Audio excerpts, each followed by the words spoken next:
السلام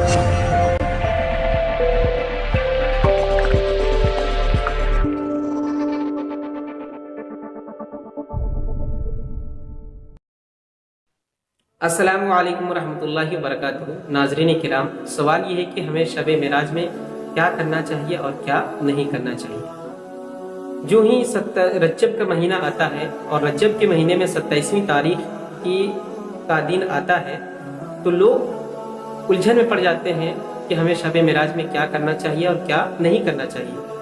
تو سب سے پہلی بات آپ جان لیں کہ حضور صلی اللہ تعالیٰ علیہ وسلم کو اس دن اللہ تبارک و تعالیٰ نے تحفے میں نماز عطا فرمائی تھی۔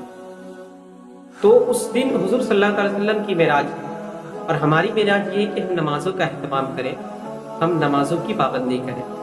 اگر ہم اپنی معراج چاہتے ہیں تو ہمیں نمازوں کی پابندی بہت ہی ضروری ہے، کیونکہ اللہ تبارک و تعالیٰ کے نبی نے ارشاد فرمایا کہ الصلاۃ معراج المؤمنین، کہ نماز مومنوں کی معراج ہے۔ تو اگر ہم اب نمازوں کا اہتمام کریں گے تو یہ ہماری معراج ہے۔ تو شب معراج کے دن ہمیں پہلا کام یہ کرنا ہے کہ نفل نمازوں میں مشغول نہیں ہونا۔ اس دن ہمیں فرض نمازوں کا اہتمام کرنا ہے اور اس رات ہمیں عبادت جو کرنی ہے وہ فوت شدہ نمازوں کی قضا کرنی ہے، یعنی جو ہم سے نمازیں قضا ہو چکی ہے اس دن اس نمازوں کا اہتمام کرنا ضروری ہے۔ فرض نمازوں کو پڑھنا بہت ہی ضروری ہے جو ہم سے چھوٹ چکی ہے۔ نفل نمازوں کے پیچھے نہیں پڑنا ہے، کیونکہ کل بروز حشر اللہ تبارک و تعالی ہم سے نفل نمازوں کے بارے میں نہیں پوچھے گا بلکہ فرض نمازوں کے بارے میں پوچھے گا۔ تو جو ہم سے نمازیں چھوٹ چکی ہے آپ اس دن ادا کریں، آپ اس دن پڑھیں۔ دوسرا کام یہ کرنا ہے کہ قرآن کریم کی تلاوت کرنی ہے۔ اگر آپ کو قرآن کریم پڑھنا آتا ہے تو انشاءاللہ العزیز آپ قرآن کریم پڑھیں، درود شریف کا ورد کریں اور اعداد و وظائف کا ذکر کریں اور یاد خدا میں مشغول رہیں، یاد الہی میں مشغول رہیں۔ تیسرا کام ہمیں یہ کرنا ہے کہ ہمیں دعا مانگنی ہے، اپنے گناہوں کی بخشش کی دعا مانگنی ہے، اپنے والدین کے لیے گناہوں کی بخشش کی دعا مانگنی ہے، اپنے اعزاء و اقربا کی گناہوں کی بخشش کے لیے دعا مانگنی ہے۔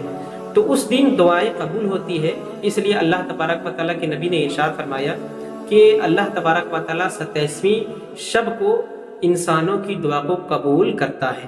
اس دن دعائیں رد نہیں ہوتی ہیں بلکہ اس دن دعائیں قبول ہوتی ہیں۔ اس وجہ سے آپ اپنے اہل خانہ کی طرف سے بھی دعا کریں اور اپنے لیے بھی دعا کریں، انشاءاللہ العزیز آپ کی دعا اس دن قبول ہوگی، کیونکہ اللہ تبارک و تعالیٰ اس رات میں کسی انسان کی دعا کو رد نہیں کرتا ہے بلکہ اللہ تبارک و تعالیٰ تمام انسانوں کو دعاؤں کو قبول فرماتا ہے۔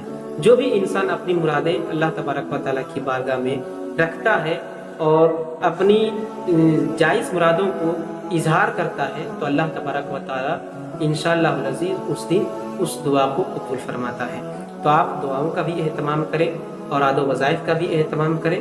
بس آپ یہ 3 کام کر لیں، انشاءاللہ العزیز آپ یہاں بھی کامیاب ہوں گے اور آخرت میں بھی کامیاب ہوں گے۔ السلام علیکم ورحمۃ اللہ وبرکاتہ۔